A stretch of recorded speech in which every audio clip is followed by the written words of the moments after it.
আল্লাহর ওলি আব্দুল্লাহ ইবনে মুবারক রাহমাতুল্লাহ আলাইহি মুরিদ বলেছিলেন, ও আল্লাহর ওলি, আমার জীবনে নেক আমলে কোনো ঘাটতি ছিল না ঠিকই, আমি প্রকাশ্যভাবে শরীয়ত বিরোধী কাজের সঙ্গে যুক্ত ছিলাম না ঠিকই, ও আল্লাহর ওলি, কিন্তু আমার জীবনে কয়েকটা কুস্বভাব ছিল, আমি যেগুলোকে দোষের মনে করতাম না, অন্যায় মনে করতাম না, ও আল্লাহর ওলি, ওই কুস্বভাবগুলো আমার ঈমান হারানোর জন্য যথেষ্ট হয়ে গিয়েছে। ওই কুস্বভাবের ভিতরে এক নম্বরের কুস্বভাব ছিল হিংসা এবং অহংকারের কুস্বভাব ছিল আমার ভিতরে, হিংসা এবং অহংকারের কুস্বভাব ছিল। ও আল্লাহর ওলি, ওই হিংসা এবং অহংকার নামীয় কুস্বভাব আমার ঈমান হারানোর জন্য যথেষ্ট হয়ে গিয়েছে। ও ছেলেরা, মুরব্বীরা, মায়েরা, আপনি যত নামাজ পড়েন, ইবাদত করেন, আমল করেন, আপনার ভিতরে যদি হিংসা এবং অহংকার নামীয় কুস্বভাব থাকে, ঈমান নিয়ে মরবে, আশা যেন না থাকে। এইবার বলেন দিন, ও রোগ আমাদের মধ্যে আছে না নেই?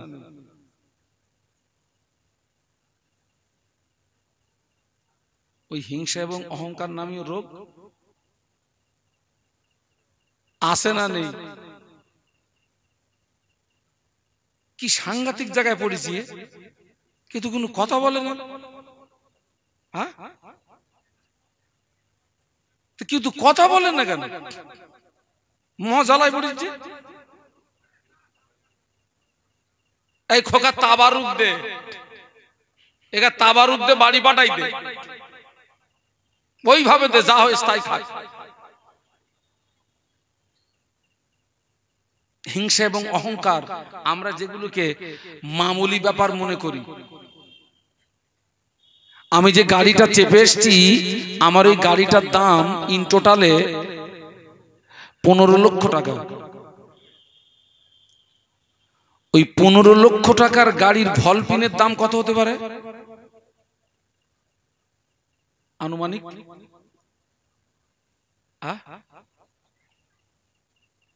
50 টাকা। আচ্ছা ঠিক আছে, তাই ওই 50 টাকা দামের ওই ভলপিনটা যদি খুলে নেই, আমি যে উদ্দেশ্যে গাড়ি কিনেছিলাম উদ্দেশ্যটা সফল হবে? একটা সাইকেলের দাম কত? 5000। ভলপিনের দাম 50 পয়সা দিলে, এখন 50 পয়সা দিলে এখন যে মারবে, যে 1 টাকা দিতে হবে, তাও আবার ছোট টাকা দিলে নেবে না, ও মারবে বড় টাকা। ওই 1 টাকা দামের ওই ভলপিন যদি 5000 টাকা সাইকেল থেকে খুলে নেই, ঘোড়ার ডিম চলবেও। আপনাদেরও কিছু ইবাদত আছে, আমারও কিছু আছে, কিন্তু খবরলে দেখা যাচ্ছে অধিকাংশ সব কি খোলা বলুন তো?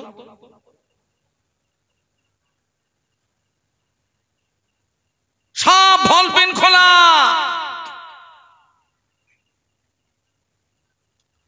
আল্লাহ নবী 1500 বছর আগে নূরের জমানে বলেছিলেন, ইন্নাল হাসাদা লিয়াকুলুল হাসানাতি কামা তাকুলুন নারুল হাতাবা, ও কামা ক্বালা আলাইহিস সালাম।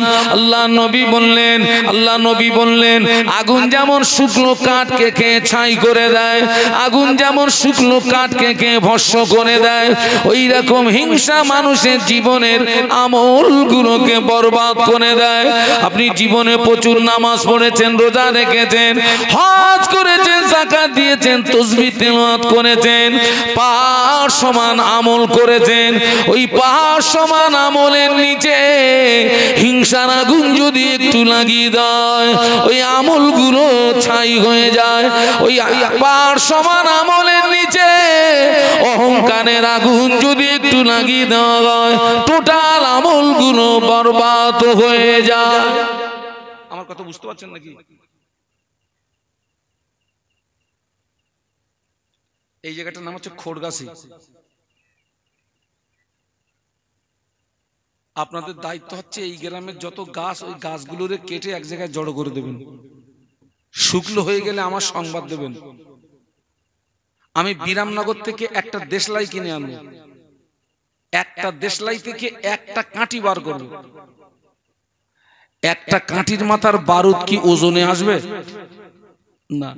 ওই একটা কাঁটির বারুদের আগুন ওই শুকনো কাঠের নিচে যদি একটু টাচ করা হয়, টোটাল খড়গাছির গাছ ঘর বাড়ি পুড়িয়ে ছাই করার ক্ষমতা রাখে না রাখে না? ততই বছর আপনি জীবনে প্রচুর আমল করেছেন, ওই আমলের নিচে যদি একটু হিংসার আগুন লাগিয়ে দেওয়া হয় শেষ। ওই আমলের নিচে যদি একটু অহংকারের আগুন লাগিয়ে দেওয়া হয় শেষ। আল্লাহ নবী 1000 বছর আগে নূরের জবানে বলে গেলেন, লা ইয়াদখুলুল জান্নাহ মান কানা ফি কলবিহি মিসকালু যাররাতিন মিন কিবরি আও কামা ক্বালা আলাইহিস সালাম। আল্লাহ নবী বললেন, লা ইয়াদখুলুল জান্নাহ, ওই ব্যক্তি জান্নাতে যাবে না যার ভিতরে যাররা পরিমাণে অহংকার থাকবে। আল্লাহর কোন বান্দা, আল্লাহর কোন বান্দির ভিতরে যাররা পরিমাণে যদি অহংকার থাকে, যাররার ব্যাখ্যা দিতে গিয়ে তাফসীর কারকরা ব্যাখ্যা দিয়েছে, জমিন দিয়ে যে ছোট্ট পিপিলিকা চলে, ওই পিপিলিকার মাথাকে যাররা বলা হয়।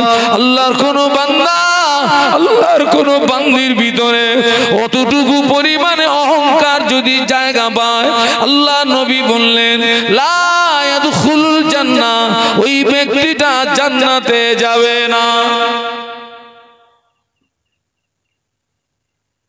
ভাই ধরা পড়বো না পড়বো না?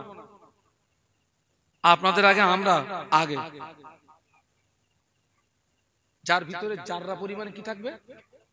অহংকার। আল্লাহ নবী বলছেন, লা ইয়াদখুলুল জান্নাহ, ওই ব্যক্তি জান্নাতে যাবে না। হিংসা অহংকার মারাত্মক জিনিস। বাবা টাকা হলে গরম হয় না হয় না? হ্যাঁ, টাকার গরম চেনেন?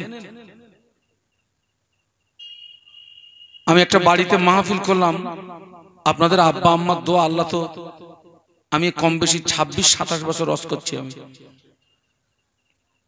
আল্লাহ বহু জায়গায় নিয়ে গেছে। একটা বাড়িতে মাহফিল করলাম, যে বাড়িতে আমার বসার জায়গা দিল, ওই বাড়িটা তৈরি করতে খরচ হয়েছে 2.5 কোটি টাকা। কম বেশি এখান থেকে 15 বছর আগের কথা বলছি। 15 বছর আগে ঘরটা তৈরি করতে খরচ হয়েছে কত বলেছি? 2.5 কোটি। একটা ছেলে, বাড়িটা 3 তলা বাড়ি,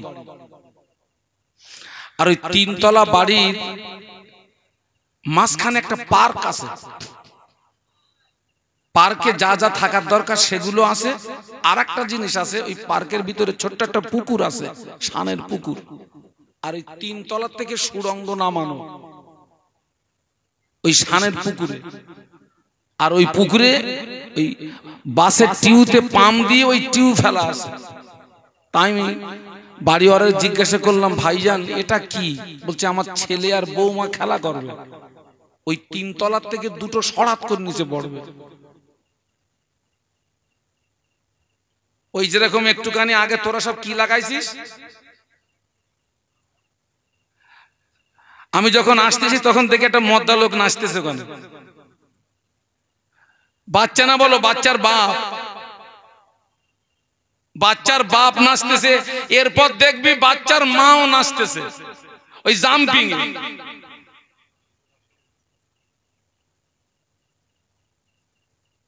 এরপর দেখবি বাচ্চার মাও নাচবে।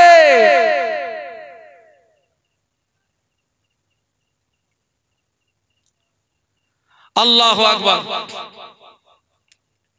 টাকার একটা অহংকার থাকে, সম্পত্তির একটা অহংকার থাকে, গরম থাকে। কিন্তু আমি তাদেরকে বলি, তুমি কি একটা ফড়ার টাকা এক জায়গায় করতে পেরেছো? ফড়া ফড়া। আমি চেন্নাই অ্যাপোলো হসপিটালে গেছি, আমি ভেলোরে গেছি সিএমসি খ্রিস্টান মেডিকেল কলেজ ভেলোর। গ্যাস্ট্রোলজি ডিপার্টমেন্টের number one hospital Hyderabad, Asia মহাদেশের ভিতরে নাম্বার ওয়ান হসপিটাল গ্যাস্ট্রোলজি ডিপার্টমেন্টের। আমি কয়েকবার গেছি, সেখানে গিয়ে দেখেছি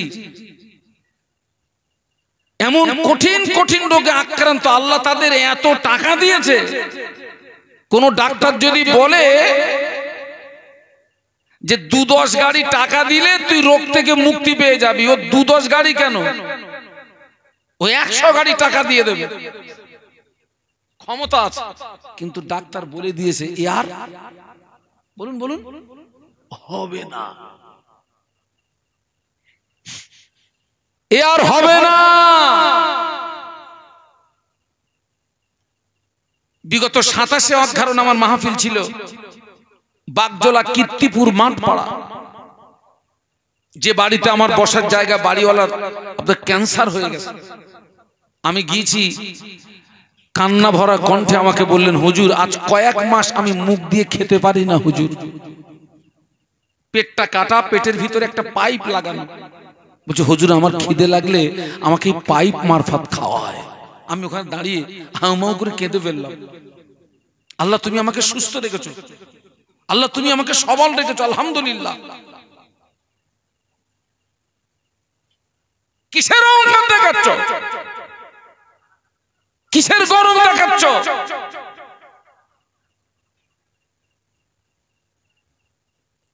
আল্লাহ পাক কোরআন শরীফের ভিতরে বললেন, ইয়া আইয়ুহাল্লাযীনা আমানু লা ইয়াসখারা কওমুম মিন কওমিন আসা আইয়াকুনু খায়রাম মিনহুম। আল্লাহ বললেন, হে বিশ্বের ঈমানদার সম্প্রদায়, তোমরা একদল অপর দলকে উপহাস করবে না, একদল অপর দলকে ঠাট্টা বিদ্রূপ করবে না, একদল অপর দলকে গালি দেবে না, ব্যক্তি হিসাবে অপর ব্যক্তিকে উপহাস করবে না, ব্যক্তি হিসাবে অপর ব্যক্তিকে ঘৃণা করবে না, ব্যক্তি হিসাবে অপর ব্যক্তিকে গালি দেবে না। কেননা হতে পারে তুমি যাকে উপহাস করছো, ঠাট্টা করছো, গালি দিচ্ছ, হতে পারে ওই ব্যক্তিটা তোমার চেয়ে আমার কাছে প্রিয়। একটু আস্তে করে সুবহানাল্লাহ বলা যাবে? ও এখানে এতগুলো মানুষ বসে আছেন, আপনারা আল্লাহর কাছে প্রিয় না আমি শাহানুর আলম আল্লাহর কাছে প্রিয়? এই বিচারটা কি আমাদের করার ক্ষমতা আছে নাকি? আছে? আপনারা আমাকে এইটা বলতে পারেন, হুজুর আপনি একজন ন্যূনতম আলেম মানুষ, আপনি আমাদের চেয়ে আল্লাহর কাছে প্রিয়। নো নো নো, আমি আলেম হলেও আপনি একজন সাধারণ মানুষ হলেও দেখা যাচ্ছে আমি যে আমলগুলো করি সেই আমল আপনার ভিতরে আছে। আমি একজন আলেম হলেও আমি যে আমলগুলো করি দেখা যাচ্ছে ওই আমল ছাড়াও একটা সাধারণ মানুষের ভিতরে আরো অতিরিক্ত কিছু আমল আছে। হতে পারে না? পারে না? আপনিও আল্লাহকে ডাকেন, আমিও আল্লাহকে ডাকি, কার ডাকে আল্লাহ সাড়া দেয় ওটা কি আমাদের জানার প্রশ্ন? কার ডাকে আল্লাহ সাড়া দেয়? আপনি ধনী বলে গরিবকে উপহাস করতে পারবেন না, গরিব ধনী বলে গরিবকে ঠাট্টা করতে পারবেন না, ধনী বলে গরিবকে গালি দিতে পারবেন না। এই পৃথিবীর ধনীর দল হতে পারে ওই গরিব মানুষটা তোর চেয়ে আমার কাছে প্রিয়। শুধু তাই নয়, কিয়ামতে ময়দানে একজন ধনী ব্যক্তির 500 বছর আগে একটা গরিব মানুষ আল্লাহ পাকের দয়ার জান্নাতে চলে যাবে। একটু জোরে বলা যাবে? ধনী ব্যক্তির কত বছর আগে? 500 বছর। বাবা, ধনী ব্যক্তি জান্নাতে যাবে ঠিকই, কিন্তু হাসরের ময়দানে তো 500 বছর দাঁড়িয়ে থাকতে হবে। যেদিন সূর্যের 12টা মুখ হবে, 11টা বেশি হবে, জমিন পুড়ে লাল তামা হবে, পিতা তার সন্তানকে জমিনে শুইয়ে দিয়ে সন্তানের বুকের উপরে দাঁড়াতে কণ্ঠিত বোধ করবে না। পিতার টার্গেট হবে গরম লাগে তো ছেলের লাগুক, আমার জানো না লাগে।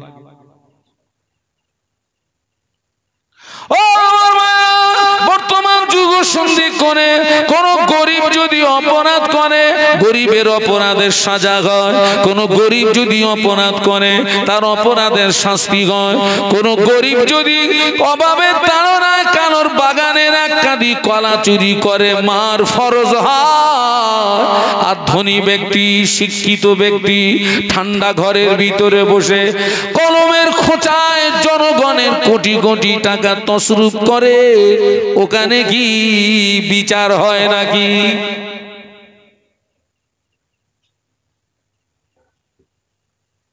ওরা সব মাল কি করে?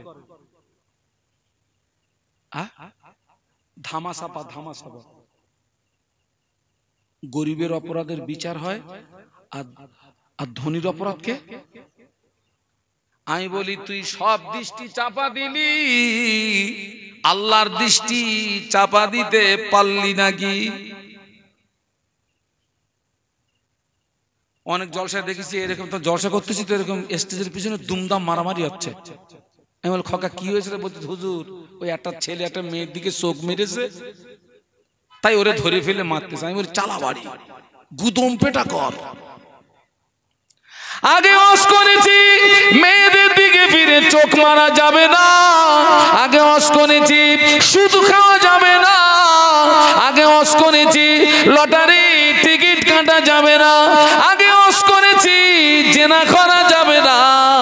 এখন ওয়াজ ঘুরিয়ে দিয়েছি, এখন ওয়াজ করছি যতবারই জেনা কর, যতবারই সুদ খা, যতবারই লটারির টিকিট কাট, যতবারই মেয়েদের দিকে চোখ মার, তবে একটা কথা জেনে রাখবি আল্লাহ যেন না দেখে। হবে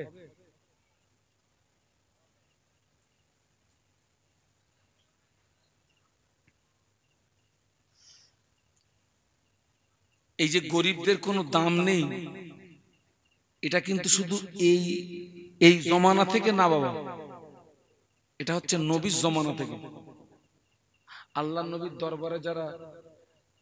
নবীর দরবারে যারা বসে থাকতেন তারা কি ধনী শ্রেণীর মানুষ না গরিব শ্রেণীর মানুষ? বলুন। সব গরিব। সব কি? সব গরিব, অসহায়, এতিম। ধনীরা ঠাট্টা করত, উপহাস করত, কিন্তু দেখা গেল আল্লাহর দরবারে ওই গরিবরা প্রিয় আর সব ধনীরা আল্লাহ পাকের দৃষ্টিতে কি? অপ্রিয়। আল্লাহ নবী যখন পৃথিবীর জমিনে আসলেন তখন মক্কার নিয়ম ছিল যে মা সন্তান প্রসব করে ওই মা তার বাচ্চাকে দুধ পান করাতেন না। দুধ পান করানোর জন্য ধাত্রী পাওয়া যেত। তায়েফের বানি সাদ গোত্রের একদল মেয়েরা আসছে মক্কাতে ওই শিশু বাচ্চার তালাশে। তারা কি করতো? ওই শিশু বাচ্চাকে নিয়ে লালন পালন করলে ওই শিশু বাচ্চার গার্জেনের পক্ষ থেকে তার একটা পুরস্কার পেত, উপঢৌকন পেত। তায়েফের বানি সাদ গোত্রের একদল মেয়েরা বেরিয়েছে, তার মধ্যে একজন ভাগ্যবতী মহিলা ছিলেন আম্মা হালিমাতুস সাদিয়া।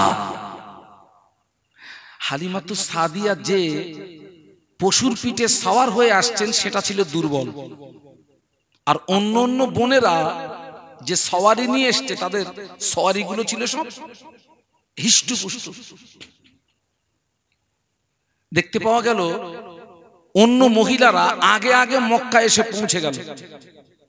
আম্মা হালিমাতুস সাদিয়া সওয়ারিটা দুর্বল বলে তিনি একটু লেটে পৌঁছেছেন, আর আম্মা হালিমাতুস সাদিয়া শারীরিক দিক দিয়ে ছিলেন হালকা পাতলা। যারা আগে পৌঁছালো যে মহিলারা, তারা ধনী লোকদের বাচ্চাগুলোকে আপনার ক্যাপচার করলো। আমার নবী এতিম বলে, গরিব বলে আমার নবীকে কেউ নেয় না, কারণ এই বাচ্চাটাকে লালন পালন করলে এর গার্জেনের কাছ থেকে তেমন কিছু পাওয়া যাবে না।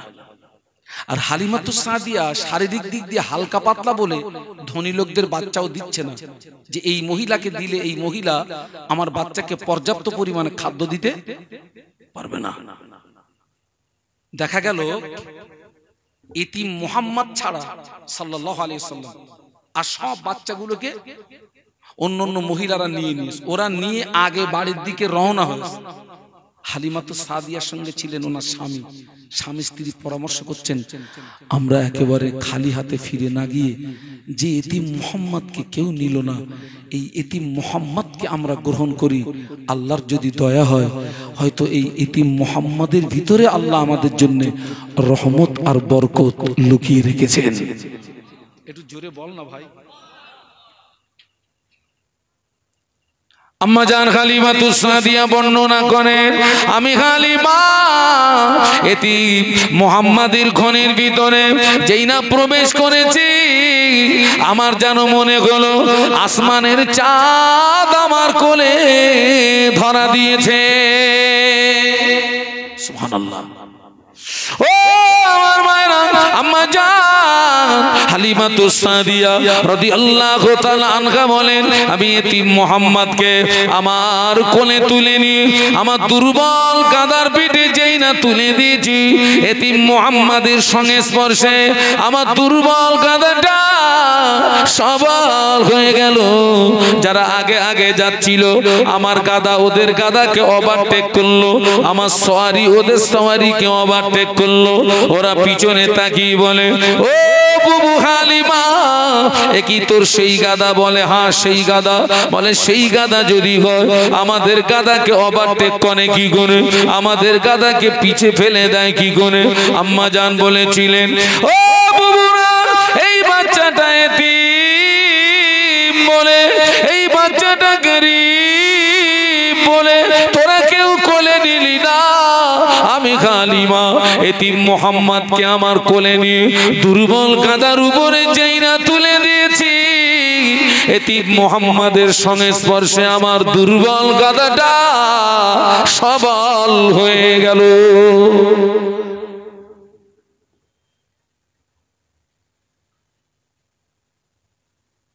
কোন কথা বোঝানোর জন্য এখানে এসেছি? তুমি ধনী বলে গরিবকে কে ঠাট্টা করো না।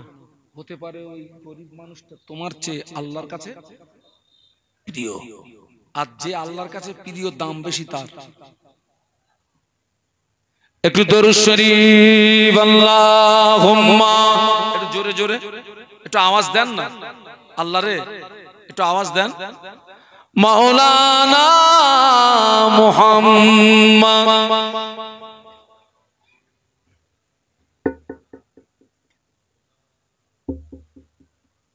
এতগুলো মানুষ, আর একটু মহব্বত। আল্লাহুম্মা সাল্লি আলা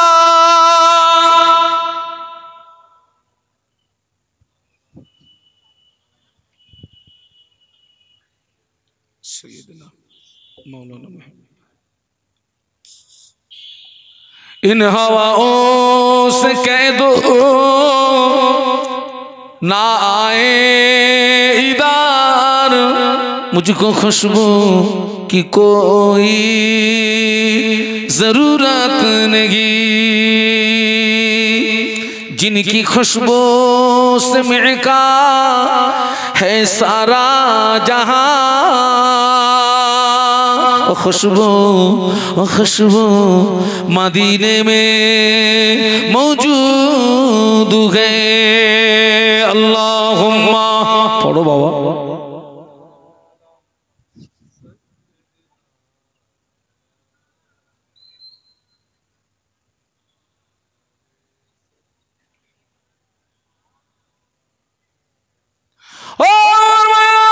আপনি শিক্ষিত বলে অশিক্ষিতকে ঘৃণা করতে পারবেন না, আপনি শিক্ষিত বলে অশিক্ষিতকে উপহাস করতে পারবেন না, আপনি শিক্ষিত বলে অশিক্ষিতকে গালি দিতে পারবেন না। কেননা হতে পারে ওই অশিক্ষিত মানুষটা তোমার চেয়ে আমার কাছে প্রিয়। একটু বলুন সুবহানাল্লাহ। তুমি গাদা গাদা জ্ঞান অর্জন করেছো, কিন্তু এখন আল্লাহ হাসিল করতে পারোনি। আরো আকাট মূর্খ আল্লাহ হাসিল করে ফেলেছে। দাম বেশি কার? কার দাম? আকাট মূর্খর দাম। আপনার চামড়া সাদা বলে কালো চামড়ার লোকটাকে ঘৃণা করতে পারবেন না। আপনার চামড়া সাদা বলে কালো চামড়ার লোকটাকে উপহাস করতে পারবেন না। পৃথিবীতে অনেক মায়েরা আছে তার যাদের দেখতে সুন্দরী, অনেক বোনেরা আছে যাদের দেখতে সুন্দরী, ওরা অসুন্দরীদের দাম দেয় না। আই সুন্দরী নারীর দল শুনে রেখে দে, হতে পারে ওই অসুন্দরী নারী তোমার চেয়ে আল্লাহর কাছে প্রিয়। বাবাজি আমরা দেখি চামড়া, কবর দেখে আমল। বাবা আমরা কি দেখি?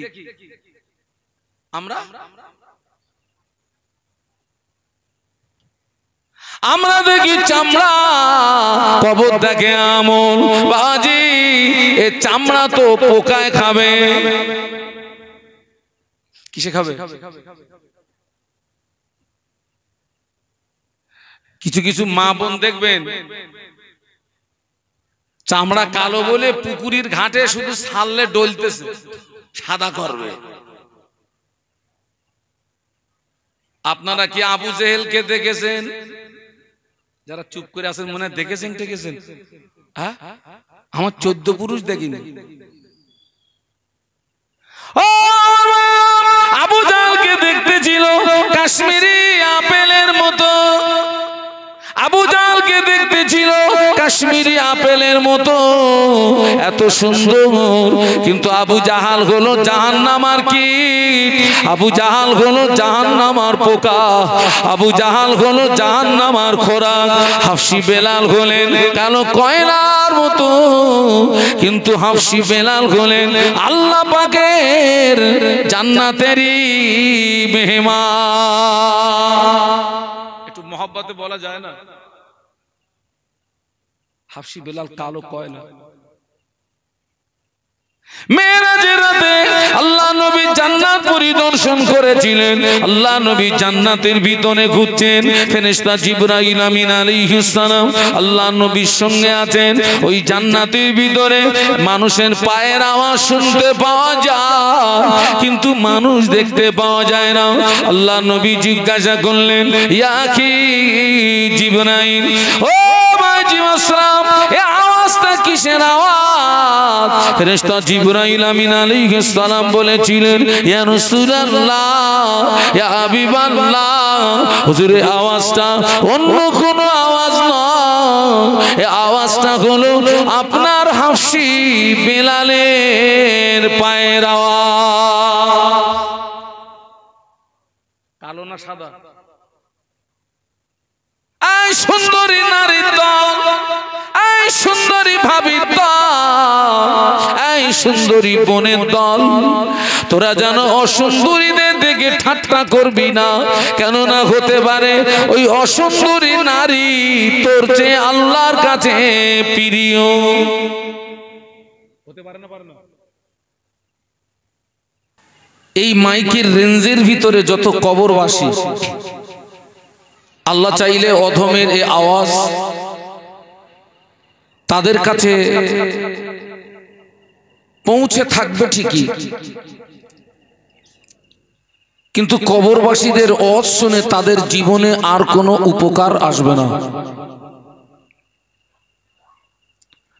কারণ কবরবাসীদের ওয়াজ নসিহত শুনে তাদের জীবন পরিবর্তনের দরওয়াজা, বলুন কি হয়ে গেছে?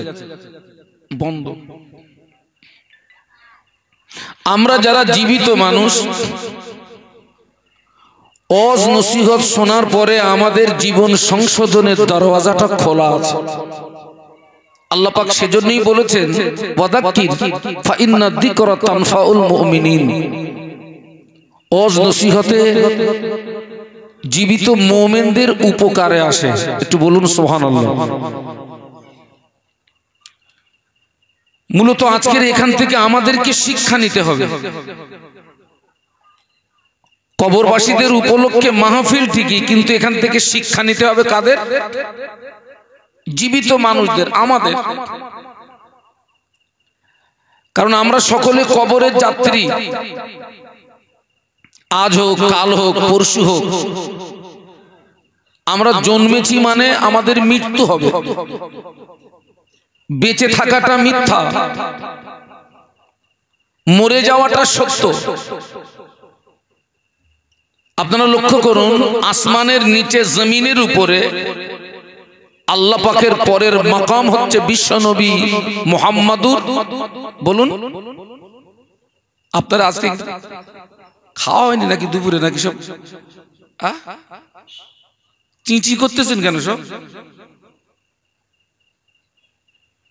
আসমানের নিচে জমিনের উপরে আল্লাহ পাকের পরের মাকাম হচ্ছে বিশ্বনবী মুহাম্মাদুর রাসূলুল্লাহ সাল্লাল্লাহু আলাইহি ওয়াসাল্লাম।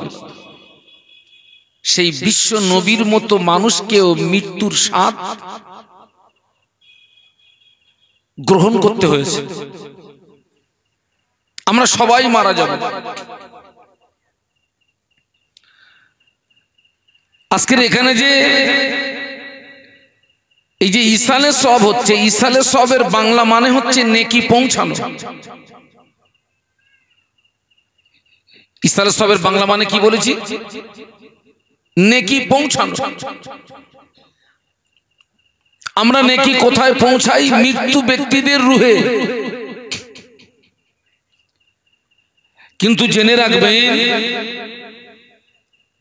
আজকের এখানে যখন আখিরি মোনাজাত হবে, আখিরি দোয়া হবে, তাম বিশ্বের জমিনে আব্বাজান আদম আলাইহিস সালাম থেকে আম্মাজান হাওয়া আলাইহিস সালাম থেকে অদ্যবধি জিন, ইনসান, নারী, পুরুষ যারা কবরে চলে গেছে, এখান থেকে তাদের জন্য কি হবে?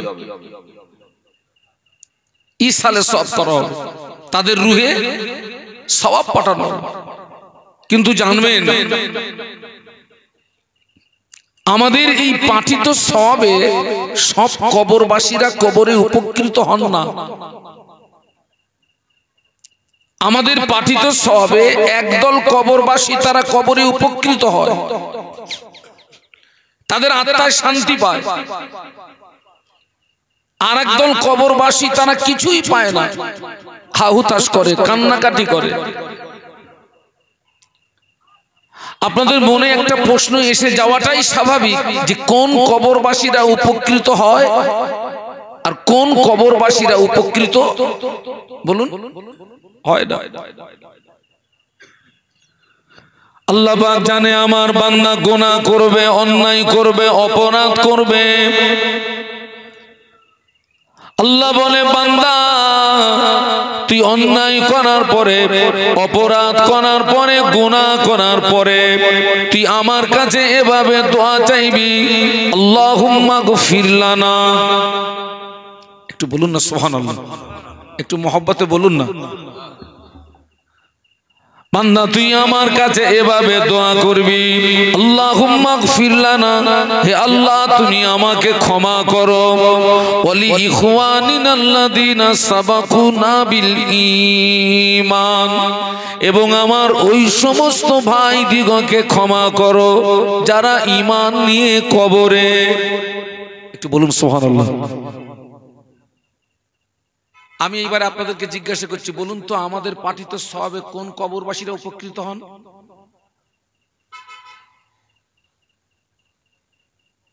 বাহ বাহ বাহ। ওই কবরবাসীরা উপকৃত হন যিনি ঈমান নিয়ে কবরে গিয়েছেন।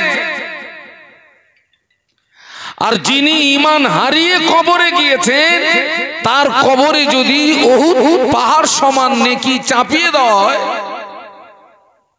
কাজ হবে না। এই জায়গাটায় আরো একটা বিষয় পরিষ্কার হতে হবে। এই দাওয়াতটা যেদিন আমাকে দেয়, আপনাদের এই গ্রামের সন্তান আমার পাশে বসে আছে, ছোট ভাইয়ের মতো আমাকে দাওয়াত দেয় মোবাইলে। আচ্ছা, ইসমাইল সাহেব আছেন টাওয়ারের ভিতরে, আমি আছি টাওয়ারের বাইরে। আপনাদের ইসমাইল সাহেব কি আমাকে পাবেন? বলুন, একটু কথা বলুন না। না। আবার আমি আছি টাওয়ারের ভিতরে, ইসমাইল সাহেব আছেন টাওয়ারের বাইরে। কানেকশন হবে?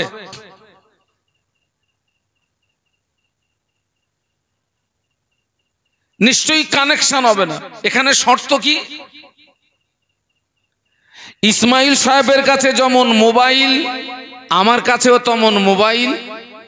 আমার মোবাইলে ব্যালেন্স থাকা চাই, ইসমাইল সাহেবের মোবাইলেও ব্যালেন্স থাকা চাই, আমাকেও টাওয়ারের ভিতরে থাকা চাই, ওনাকেও টাওয়ারের, তবেই তো কানেকশনটা হবে। এখন আমরা কিন্তু এখানে যারা এসছি জীবিত মানুষ, আমরা মৃত্যু ব্যক্তিদের জন্য ওকালতি করতে এসছি। ভাই মাইকটা তো ঠিক ছিল, আবার কি করলি ভাই? আমরা যারা জীবিত মানুষ এখানে এসছি মৃত্যু ব্যক্তিদের জন্য ওকালতি করতে।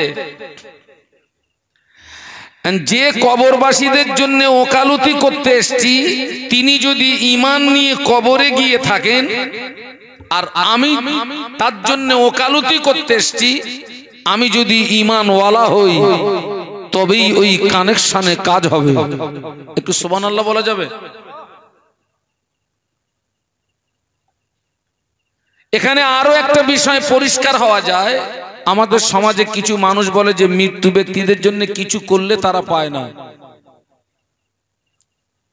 কিন্তু মৃত্যু ব্যক্তিদের জন্য দোয়া করতে হবে, ক্ষমা চাইতে হবে, খোদ আল্লাহর কোরআন আমাদেরকে শিখিয়েছে। একটু সুবহানাল্লাহ বলবেন না? তাহলে আমরা কি মৌলবীর কথা নেব না কোরআনের কথা নেব? এটা আল্লাহ পরিষ্কার বলছে, আল্লাহুম্মা গফির লানা ওয়া লিইখওয়ানিনাল্লাযীনা সাবাকুনা বিল ঈমান। হে আল্লাহ, তুমি আমাকে ক্ষমা করো আর আমার ওই সমস্ত ভাইদেরকে ক্ষমা করো যারা ঈমান নিয়ে কবরে। একটু বলুন সুবহানাল্লাহ। যিনি ঈমান নিয়ে কবরে চলে গিয়েছেন, ওই ব্যক্তিটার কি ঈমান হারানোর আর ভয় আছে নাকি? একটু কথা বলতে হবে আমার সঙ্গে। না, ঈমান হারানোর ভয় আমাদের। আল্লাহ নবী বললেন, আখিরি জামানা আমার একদল উম্মতি সকালবেলা ঈমান আনবে, সন্ধ্যাবেলা কাফের হয়ে যাবে। সন্ধ্যাবেলা ঈমান আনবে, সকালবেলা কাফের হয়ে যাবে। আল্লাহ নবী বললেন, ইসবির রাজুলু মুমিনান ওয়া ইমসি কাফিরা ওয়া ইমসি মুমিনান ওয়া ইসবিউ কাফিরা। আল্লাহ নবী বললেন, আখিরি জামানা আমার একদল উম্মতি সকালবেলা ঈমান আনবে, সন্ধ্যাবেলা কাফের হয়ে যাবে। আবার সন্ধ্যাবেলা ঈমান আনবে, সকালবেলা কাফের হয়ে যাবে। আল্লাহ নবী বলেছিলেন, ও সাহাবীরা, আখিরি জামানা হাতের তালুতে আগুন রাখা যত না কষ্ট হবে, আমি আল্লাহ নবী বলছি তার চেয়ে আরো বেশি কষ্ট হবে ঈমান নিয়ে বেঁচে থাকা।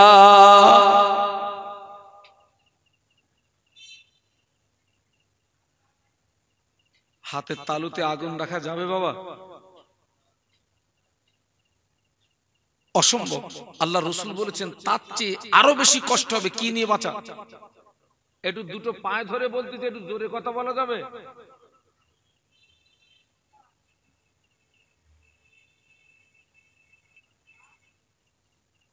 ঈমান যদি ঠিক থাকে, নামাজের দাম আছে, রোজার দাম আছে, হজের দাম আছে, দান খয়রাতের দাম আছে, তাসবিহ তেলাওয়াতের দাম আছে, জিকির আজকার মুরাকাবা মুশাহাদার দাম আছে। ঈমান যদি ঠিক না থাকে বেটা, তোর আমলের মূল্য নাই। আচ্ছা, আপনি একটু বলুন তো, আমরা এই ঈমানি দিক দিয়ে মজবুত না দুর্বল? খুব দুর্বল, খুব দুর্বল।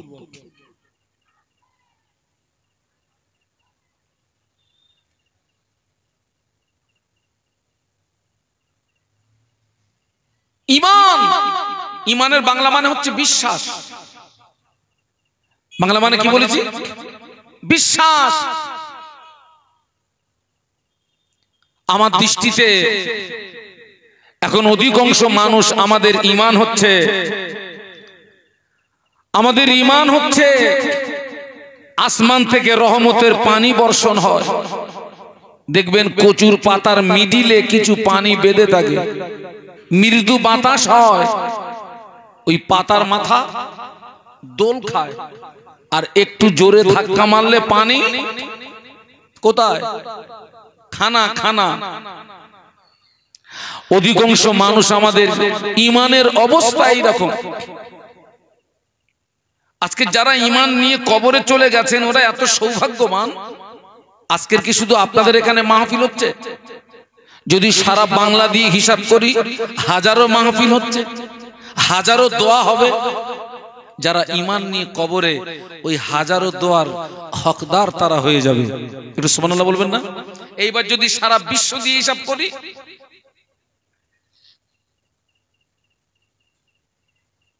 ওয়াজ মাহফিল বেশি হয় পশ্চিম বাংলা, বাংলাদেশ, আর যে সমস্ত ইসলামিক কান্ট্রি যেগুলো আছে, আমি কিছুক্ষণের জন্য ধরে নিলাম সেখানে ওয়াজ মাহফিল হয় না, কিন্তু সেখানে বুখারী খতমের মজলিস হয়, কোরআন খতমের মজলিস হয়, সবরে সানির মজলিস হয়। এক কথায় তামাম পৃথিবীর জমিনে যত দোয়া হবে, সম্মিলিত দোয়া কি ব্যক্তিগত দোয়া, যারা ঈমান নিয়ে কবরে চলে গেছে সারা বিশ্বের ওই দোয়ার তারা হকদার হয়ে যায়। একটু মহব্বতে বলুন। কিন্তু যারা ঈমান হারিয়ে চলে গেছে বেটা, ওদের কপালটা বড় মন্দ।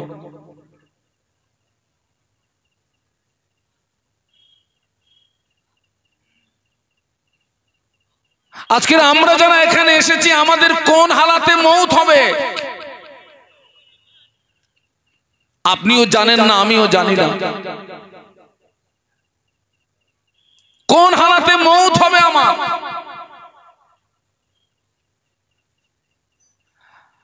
আপনি কি বলতে পারবেন যে হুজুর আমার ঈমানি হালাতে মৌত হবে নিশ্চিত? বলুন বলুন। না। কোন ব্যক্তির জীবনের ইবাদত আমলের অলৌকিকতা দেখে আপনি তাকে জান্নাতি হিসাবে স্বীকৃতি দিতে পারবেন না। আবার কোন মানুষকে শরীয়ত বিরোধী কাজ করতে দেখে আপনি তাকে জাহান্নামী হিসাবেও স্বীকৃতি দিতে পারবেন না। কারণ এই দুটো মানুষের কার কোন অবস্থায় শেষ নিঃশ্বাসটা ত্যাগ হবে আপনিও জানেন না, আমিও। এই পৃথিবীর জমিনে বহু নজির আছে যারা সারা জীবন আল্লাহর নাফরমানি করার পরেও তার তকদিরের লেখনী তার উপরে জয়যুক্ত হয়ে লোকটা ঈমান নিয়ে কবরে চলে গিয়েছেন। একটু সুবহানাল্লাহ বলুন। আবার এই পৃথিবীর জমিনে বহু নজির আছে সারা জীবন ভালো ভালো আমল করার পরেও তার তকদিরের লেখনী তার উপরে জয়যুক্ত হয়ে লোকটা ঈমান হারিয়ে কবরে চলে গেছে। বাবা এরকম নজির আছে না নেই? আপনার তকদিরে কি লেখা আছে আপনি জানেন? আমার তকদিরে কি লেখা আছে আমি জানি। আপনারও যেমন ভয় থাকা প্রয়োজন, আমারও তেমন ভয় থাকা প্রয়োজন। কিন্তু এই ভয়টা কটা মানুষের মধ্যে আছে বলুন তো, যে আমার কোন হালাতে মৌত হবে? ঈমানি হালাতে না ঈমান হারিয়ে?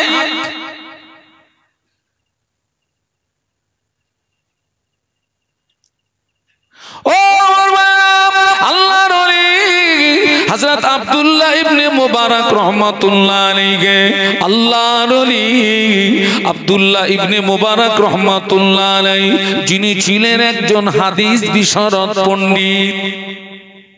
আব্দুল্লাহ ইবনে মুবারক রাহমাতুল্লাহ যিনি ছিলেন একজন হাদিস বিশারদ পণ্ডিত, যিনি মানুষদেরকে মুরিদ করাতেন। কি করাতেন? মুরিদ। তো ওনার মুরিদের ভিতরে কোন এক মুরিদের মুমূর্ষু পরিস্থিতির খবর ওনার কাছে গিয়ে পৌঁছেছে। তো আল্লাহর ওলি উনি সেই মুরিদকে দেখতে এসেছেন। আরে ভাই, ইসমাইলের সঙ্গে আমার একটা সুসম্পর্ক আছে, আল্লাহ না করুক ওর যদি কোনো দুঃসংবাদ আমার কাছে পৌঁছায় আমার নৈতিক দায়িত্ব কি? দেখতে আসা। আবার আল্লাহ না করুক আমার পক্ষ থেকে যদি কোনো দুঃসংবাদ ওর কাছে পৌঁছায়, ওর দায়িত্ব কি? আমাকে দেখতে যাওয়া। তো আল্লাহর ওলি আব্দুল্লাহ ইবনে মুবারক রাহমাতুল্লাহ আলাইহি ওনার মুরিদের ভিতরে কোনো একজন মুরিদের মুমূর্ষ পরিস্থিতির খবর ওনার কাছে এসে পৌঁছেছে। তো হুজুর সেই মুরিদকে দেখতে গেছেন, গিয়ে দেখে আপনার ওই মুরিদের গলার কাছে ঘর ঘর ঘর ঘর ঘর ঘর করে আওয়াজ হচ্ছে। আপনারা দেখবেন অনেক মুমূর্ষ ব্যক্তির গলার কাছে এরকম ঘর ঘর করে আওয়াজ হয়। শুনলে মনে হবে লোকটার বুকে মনে হয় প্রচুর সর্দি জমে আছে। আসলে ওটা কিন্তু সর্দি না বাবা, ওটাই হচ্ছে মৃত্যু যাতনা, ওটাই হচ্ছে মৃত্যু কষ্ট। এই মৃত্যু কষ্ট, মৃত্যু যাতনা কারো দীর্ঘদিন থাকে, কারো 2-1 ঘন্টা থাকে, কারোর কয়েক মিনিট থাকে। তবে এই মৃত্যু যাতনা পৃথিবীর কোন ডাক্তারের ওষুধে আর কোন কবিরাজের চিকিৎসায় এই মৃত্যু যাতনা থেকে কেউ লাঘব পেতে বলুন পারে না। আল্লাহর ওলি চিন্তা করছেন আমার মুরিদ কষ্ট পাচ্ছে, আমি কি করি? এই যে মুরিদটা মৃত্যুর দুয়ারে, এই মুরিদ সম্পর্কে শুনুন। এই মুরিদের জীবনে নেক আমলে কোনো ঘাটতি ছিল না। আবার ওই মুরিদ প্রকাশ্যভাবে কোনো শরীয়ত বিরোধী কাজের সঙ্গে যুক্ত ছিলেন না। নেক আমলে ঘাটতি নেই, আবার প্রকাশ্য শরীয়ত বিরোধী কোনো কাজের সঙ্গে যুক্ত নেই। সেই মুরিদটা মৃত্যুর দুয়ারে, মৃত্যুর যাতনায় কষ্ট পাচ্ছে। আল্লাহর ওলি চিন্তা করলেন আমি কি করি? উনি আল্লাহ নবীর একটা হাদিসের উপরে আমল করলেন। আল্লাহ নবী বললেন ইকরাউ আলা মাউতাকুম সূরাতা ইয়াসিন। আল্লাহ নবী বললেন তোমরা মুমূর্ষ ব্যক্তি মাথার পাশে বসে বসে মৃদু আওয়াজে কোরআন শরীফের সূরা ইয়াসিন তেলাওয়াত করো। কেননা ওই সূরা ইয়াসিনের বারাকাতে, সূরা ইয়াসিনের ফজিলতে আল্লাহ পাক ওই ব্যক্তির মৃত্যু যাতনা থেকে লাঘব দান করবে। আল্লাহ নবী বলেছেন ইকরাউ আলা মাউতাকুম সূরাতা ইয়াসিন। তোমরা মুমূর্ষ ব্যক্তির মাথার পাশে বসে বসে কি করো? কোরআন শরীফের সূরা ইয়াসিন তেলাওয়াত করো। কেন? ওই সূরা ইয়াসিনের বারাকাতে, ফজিলতে ওই ব্যক্তি মৃত্যু যাতনা থেকে আল্লাহ পাক ওকে লাঘব দান করবে। তো আল্লাহর ওলি মুরিদের মাথার পাশে বসে বসে কোরআন শরীফের সূরা ইয়াসিন শোনাচ্ছিলেন। মুরিদ বলছে হুজুর আপনি পড়বেন না, আমি শুনবো না।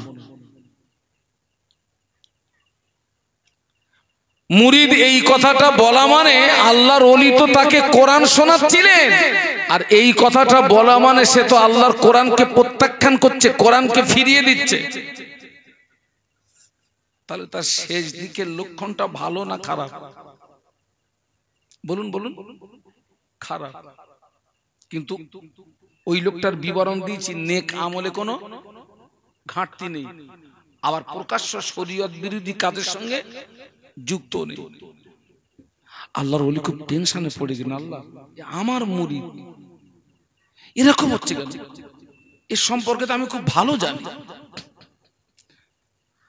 উনি তখন ওষুধটা পাল্টিয়ে দিলেন। আপনি কোনো একটা রোগ নিয়ে আপনি ডাক্তারের কাছে গিয়েছেন, ডাক্তার আপনার রোগ নির্ণয় করে ওষুধ দেয়। ওই ওষুধে কাজ না হলে নেক্সট বার আসলে ডাক্তার কি করে? আবার ওষুধটা পাল্টিয়ে দেয়। আল্লাহর ওলি বিশ্বনবীর আরেকটা হাদিসের উপরে আমল করলেন। আল্লাহ নবী বললেন তোমরা মুমূর্ষ ব্যক্তির মাথার পাশে বসে বসে কলেমা শরীফের তালকিন দেবে। কলেমা শরীফের তালকিনের বাংলা মানে হলো তোমরা মুমূর্ষ ব্যক্তির মাথার পাশে বসে বসে মৃদু আওয়াজে কলেমা শরীফ পড়তে থাকবে, কিন্তু মুমূর্ষ ব্যক্তিকে কলেমা পড়ার আদেশ না করবে। কোন মুমূর্ষ ব্যক্তিকে কলেমা পড়ার আদেশ করা যাবে না। তোমরা মুমূর্ষ ব্যক্তির মাথার পাশে বসে মৃদু আওয়াজে কলেমা শরীফ পড়তে থাকবে। তোমার পড়ার সঙ্গে সুর মিলিয়ে, তোমার পড়ার সঙ্গে তাল মিলিয়ে ওই মুমূর্ষ ব্যক্তি একবার যদি কলেমাটা পড়ে ফেলে, আল্লাহ নবী বললেন, মান কানা আখিরু কালামিহি লা ইলাহা ইল্লাল্লাহ ফাদাখালাল জান্নাহ। আল্লাহ নবী বললেন, যার শেষ বাক্য হবে কলেমা, শেষ কথা হবে কলেমা, আমি আল্লাহ নবী বলছি ওই ব্যক্তিটা ঠিকানা হবে আল্লাহ পাকের দয়ার জান্নাত। কোন মুমূর্ষু ব্যক্তিকে কলেমা পড়ার আদেশ করা কেন যাবে না বলুন তো? মনে করুন আপনি যেই সময় আদেশ করছেন ওই সময় ওর মৃত্যু কষ্ট হচ্ছে, আর ওই কষ্টের কারণে ও যদি একবার বলে ফেলে না আমি পড়বো না, আর ওই অবস্থায় যদি মৌত হয়, মৌত হবে ঈমান হারিয়ে। তাই আল্লাহ রসুল বলেছেন, তুমি মুমূর্ষু ব্যক্তির মাথার পাশে বসে বসে তুমি কলেমা শরীফের তালকিন দেবে। ওর যদি নসিব ভালো হয়, তোমার পড়ার সঙ্গে সুর মিলিয়ে ও যদি একবার পড়ে ফেলে, যার শেষ বাক্য হবে কলেমা, আমি আল্লাহ রসুল বলছি তার ঠিকানা হবে আল্লাহ পাকের রহমতের দয়ার জান্নাত। মুরিদ, আল্লাহর ওলি মুরিদের মাথা পাশে বসে বসে কলেমা শরীফের তালকিন দিচ্ছিলেন। মুরিদ একটু ঝাঁঝালো মেজাজে বললেন, হুজুর আপনি পড়েন আর না পড়েন আমি পড়ব না। কথাটা বলাও শেষ, ওনার মুরিদের ইন্তেকাল হয়ে গেল। আচ্ছা এইবার আপনারা বলুন, বাহ্যিক দিক দিয়ে লোকটা ঈমান নিয়ে মরল না ঈমান হারিয়ে মরল?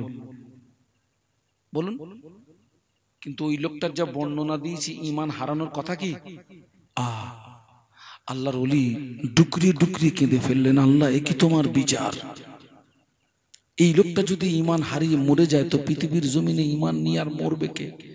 আল্লাহর ওলি ঘরের ভিতরে চলে গিয়ে দরজা জানালা বন্ধ করে ডুকরিয়ে ডুকরিয়ে কাঁদছেন। 40 দিন একাধারে শুধু অক্তে অক্তে নামাজ পড়েছেন আর কেঁদেছেন, অক্তে অক্তে নামাজ পড়েছেন কেঁদেছেন। এর ভিতরে মুরিদের দাফান কাফান হয়ে গেছে। 40 দিন অতিবাহিত হয়ে গেল। আল্লাহর ওলি আব্দুল্লাহ ইবনে মুবারক রহমাতুল্লাহ আলাইহি ঘুমিয়ে ঘুমিয়ে স্বপ্ন দেখে আল্লাহর ফেরেশতারা ওনার মুরিদকে জাহান্নামায় নিয়ে যাচ্ছে। কোথায়? ও আমার ভাইরা, আল্লাহর ওলি আব্দুল্লাহ ইবনে মুবারক রহমাতুল্লাহ আলাইহি ঘুমের ভিতরে ওই মুরিদকে জিজ্ঞাসা করলেন, বাবা তুমি কি সত্যি ঈমান হারিয়ে মরেছো বাবা? মুরিদ বললেন, হুজুর জি হ্যাঁ, আমি সত্যি ঈমান হারিয়েই মরেছি। পাগলামি ভালো হয়ে যাবে।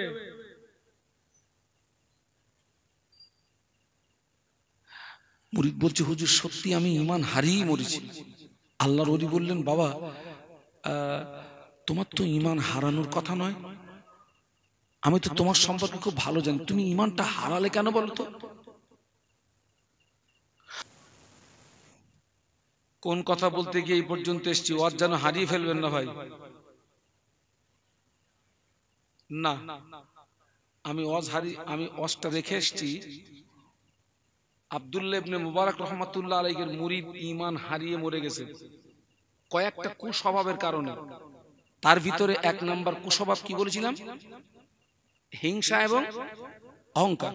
নাম্বার 2, ও আমার ভাইরা, আল্লাহর ওলি আব্দুল্লাহ ইবনে মুবারক রহমাতুল্লাহ আলাইহি মুরিদ বলেছিলেন, ও আল্লাহর ওলি আমার ভিতরে 2 নাম্বারের আরেকটা কুস্বভাব ছিল, চুগলিগিরির স্বভাব ছিল।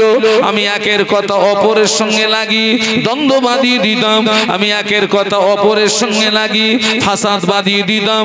এটাতে বড় আনন্দ পেতাম, এটাতে বড় তৃপ্তি পেতাম। ও আল্লাহর ওলি ওই চুগলিগিরি স্বভাব আমার ঈমান হারানোর জন্য যথেষ্ট হয়ে গিয়েছে। তুমি যত নামাজ পড়ো, ইবাদত করো, আমল করো, তোমার ভিতরে ভিতরে যদি চুগলিগির স্বভাব থাকে, ঈমান নিয়ে মরবে, আশা যেন না থাকে। ওই চুগলিগির স্বভাব আমাদের ভিতরে আছে না নাই?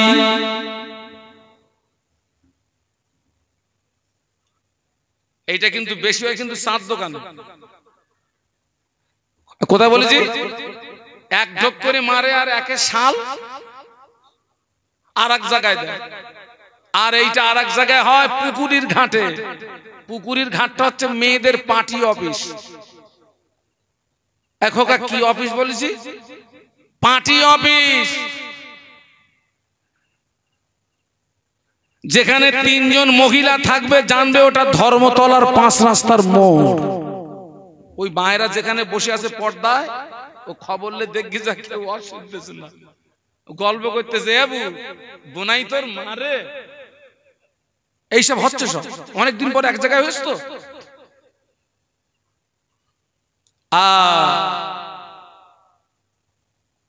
চুগলিগিরির স্বভাব, একজনের কথা আর একজনের সঙ্গে লাগিয়ে দ্বন্দ্ব বাঁধিয়ে, ফাসাদ বাঁধিয়ে দেওয়া। এই শ্রেণী মানুষ আমার সমাজে আছে না নেই? আল্লাহ নবী বলেছেন, কোন ভাঙা মনকে কেউ যদি জোড়া লাগিয়ে দিতে পারে, তার মানে এনার সঙ্গে আমার দ্বন্দ্ব। আপনি 3 নাম্বার, আপনি যদি এই দুটো মনকে, ভাঙা মনকে যদি জোড়া লাগিয়ে দিতে পারে, আল্লাহ নবী বললেন আল্লাহ পাক ওই 3 নাম্বার ব্যক্তিটাকে বেহিসাব জান্নাত দিয়ে দেবে। একটু জোরে বল না। কিন্তু আমাদের সমাজে ভাঙা মনকে জোড়া লাগানোর লোক কম, ফাটল ধরানোর। একজনের বাড়ি আগুন লেগেছে ভাই রাতের বেলা। ও ভাই, আপনি কি রাগ করে চলে যাচ্ছেন? হ্যাঁ, আল্লাহর কি যাসনি ভাই? রাতের বেলা কি লেগেছে? আগুন লেগেছে। যার বাড়ি আগুন লাগে ভাই, ওর কিন্তু বেরেনে কাজ করে না। যার বাড়ি আগুন লাগে, তুই পানি দে, ও তখন ওসব কথা, ও তখন বাইরে এসে শুধু চেঁচাচ্ছে, এই আমার বাড়ি আগুন লেগেছে, পানি দে, পানি দে, চেঁচাচ্ছে। আশেপাশে যত বাড়ি, সব বাড়িওয়ালা সব ঘুম ভেঙে গেছে, উঠে দেখে তখন দাউ দাউ করে জ্বলতেছে। কেউ কলসি, কেউ বালতি, কেউ বদনা নিয়ে কি করছে, পানি দিয়ে পানি দিয়ে পানি দিয়ে মোটামুটি আগুন নিয়ন্ত্রণে এসে গেছে। তখনও পর্যন্ত চেঁচামেচি হচ্ছে, অমুকের ঘরে আগুন লেগেছে, পানি মার। যে বাড়িটায় আগুন লেগেছে, ওর পাশের যে বাড়িটা, সেই লোকটা ছিল ঘুমির দোষ, আর ওই লোকটা ছিল পেট্রোল ব্যবসায়ী। কিসের দোষ? ঘুমির দোষ। আর কিসের ব্যবসায়ী? ওর ঘুম ভেঙেছে 2 ঘন্টা পর, তখন মোটামুটি আগুন নিয়ন্ত্রণে, কথা বলেন, এসে গেছে। ও তখন ঘুম থেকে উঠেছে, তখনও পর্যন্ত চেঁচামেচি হচ্ছে, আগুন লেগেছে, পানি মার। এখন ও ঘুমির ঘরে উঠে ঠিকঠাক না পেয়ে, ও যেখানে শুয়েছিল ওর পাশে সব পেট্রোলের ব্যারেল সাজানো, ও 2 হাতে 2 ব্যারেল নেছে, বেশ কায়দা করে ছড়াচ্ছে। আচ্ছা, এই সারা গ্রামের লোক যা কামাই করেছে, ও এ যা করতেছে, ও কামাইয়ের দাম থাকবে? আর বলুন বলুন, কারো সংসারে যদি আগুন লাগে, কারোর ঘরে যদি আগুন লাগে, পায়ে ধরে বলে যাচ্ছি, পানি যদি না দিতে পারিস, বাড়ি বসে থাকবি। তবে পায়ে ধরে বলে যাচ্ছি, পেট্রোল যেন মারবি না। পানি দিতে হবে না, তুই বসে থাক। তবে তোর পায়ে ধরে বলে যেন কি? আমার সমাজে পানি মারার লোক বেশি না পেট্রোল মারার লোক? এনার সঙ্গে আমার দ্বন্দ্ব। আর ওই 3 নাম্বার ব্যক্তিকে আমিও ভালোবাসি, উনিও ভালোবাসেন। ও ভাই যদি এর কাছে যায়, আর আমি যদি দেখতে পাই ওরা দুটো যদি কথা বলে, আমার মনে কি হবে বলেন দিন? মনে হয় আমার দেখছে, এরকম হয় না? হয় না? মনে হয় আমার সত্যি সত্যি ও ভাই আমার দেশে খানিকটা কয়েক জায়গায় মিথ্যা বলা জায়েজ আছে। ও যখন আমার কাছে এসছে, ওকে যদি জিজ্ঞাসা করি ভাই ও আমার বিরুদ্ধে কি বলেছে, যদিও আমার নামে গালাগালি দেয় কি বাজে কথা বলে, ওইটা হজম করে ওনার পক্ষ থেকে আমার কাছে যদি একটা ভালো বার্তা পৌঁছে দেয়, এর নাম হলো আগুনে কি পানি মারা। আবার আমি ওনাকে একটা খারাপ কথা বলেছি, এনাকে ওনার সঙ্গে বলেছি, কিন্তু উনি ওটা হজম করে আমার পক্ষ থেকে একটা ভালো সংবাদ পৌঁছেছে, তবে ভাঙা মন জোড়া হবে। আর ওরা যদি জিজ্ঞাসা করি আমার কি বলেছে, বলতে হুজুর তোমার দেশে। আবার ওই যদি ওর কাছে যায়, যদি জিজ্ঞেস করে হুজুর কি বলেছে, বলতেছে তোমার কায়দা করে দিয়েছে, এতে তো আরো ভাঙবে, এতে তো জড়া লাগবে না। এই যুবকেরা, ভাঙা মন যদি জোড়া লাগিয়ে দিতে পারি, কিয়ামতের ময়দানে আল্লাহ পাক তোকে বেসাব জান্নাত দিয়ে দেবে। একটু মহব্বতে বলুন না, এই একটু জোরে বলো না। ওরে একটা একটা বাড়ি খবরলে দেখবে যা, 5 জন সদস্য, 5 জন শ্বশুর আছে, শাশুড়ি আছে, বৌমা আছে, মেয়ে আছে। এই 5 জনের মত এক। ছেলে যাচ্ছে ডাইনে, না বাপ যাচ্ছে ডাইনে, ছেলে বাঁয়ে, বৌমা যাচ্ছে পিছনে, শাশুড়ি যাচ্ছে। প্রত্যেকটা ঘরে আগুন লেগে রয়েছে রে ভাই, খবরলে দেখবে যা। এই ভাঙা মনকে যদি কেউ জোড়া লাগিয়ে দিতে পারে, আল্লাহ পাক ওই ব্যক্তিকে বেসাব জান্নাত দিয়ে দেবে। বলুন সুবহানাল্লাহ। আমি আর রস বাড়াতে পারবো না, আমার 11টায় টাইম আর এক জায়গায়। আমার এখানে থাকার কথা 8টা থেকে 10টা, কিন্তু এই যে আপনাদের ছেলে ইসমাইল, আলহামদুলিল্লাহ, তো আমি আপনাদেরকে বলে যাচ্ছি, এই পেট্রোল মারা স্বভাব যেন আমাদের না থাকে, চুগলিগিরি স্বভাব যেন না থাকে, হিংসা অহংকার যেন না থাকে। আল্লাহ আমাদেরকে তৌফিক দেন। বলুন আমিন, বলুন আমিন, বলুন আমিন। একটা কথা বলে যাচ্ছি, আখারপুর আল আমিন মাদ্রাসা ও এতিমখানার বাৎসরিক ইসালে সব আগামী 24 এবং 25 মাঘ, ইস্তারগুলো দিয়ে তো 24 এবং 25 মাঘ, 25 মাঘে জিকিরের মজলিস পরিচালনা করবেন আল হযরত মাওলানা ইয়াকুব আলী সাহেব হুজুর, এবং 25 মাঘ প্রধান অতিথি হিসাবে থাকবেন ফুরফুরা শরীফের পীরজাদা মাওলানা আলহাজ মাওলানা সানাউল্লাহ সিদ্দিকী ভাইজান হুজুর, তিনি থাকবেন। আরো এক ঝাঁক আমাদের আলহাজ হযরত মাওলানা জোনায়েদ হোসেন সাহেব সুলতানপুর, আলহাজ হযরত মাওলানা আমানুল্লাহ সাহেব ক্যানিং, আলহাজ হযরত হাফেজ মাওলানা মুফতি ইসমাইল সাহেব, যিনি এখন আমার পরে আসবেন, যদুরাটি, এবং আমাদের ইসমাইল আমিনী সাহেব। আল্লাহ পাকের হুকুম থাকবে সব। আপনাদেরকে খাস দাওয়াত দিচ্ছি, যাবেন 24 এবং 25 মাঘ আখারপুর আল আমিন মাদ্রাসা এতিমখানার বাৎসরিক ইসালে সব মাহফিল। আপনাদেরকে খাস দাওয়াত দিয়ে গেলাম, পারলে আপনারা যাবেন। এবং সুখবর, এবছর একটা ছেলের মাথায়, একটি ছেলে বৈঠকে, এক বৈঠকে 30 পারা কোরআন শুনিয়েছে। বলুন আলহামদুলিল্লাহ। ওই ইসালে সবে 25 তারিখে তার মাথায় পাকড়ি দেওয়া হবে ইনশাআল্লাহ। সকলকে দাওয়াত করে গেলাম, আপনারা যাবেন। আর সকলের তাকবীর দেন তো, নারায়ে তাকবীর। একটু জোরে দে ভাই, এই দেখ, এইবার একটু জোরে দে, নারায়ে তাকবীর।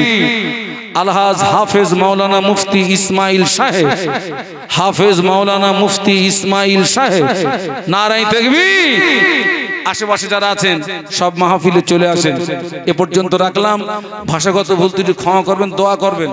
আর আপনাদের কাছে একটা বিচার দিয়ে যাচ্ছি ভাই, এই ইসমাইল সাহেব আমার মাদ্রাসায় 10,000 টাকা দেবে বলল, ওই টাকা আমার কাছে দিল, দিয়ে আবার নেনেছে। এখন সে টাকা আর দিচ্ছে না, সে টাকা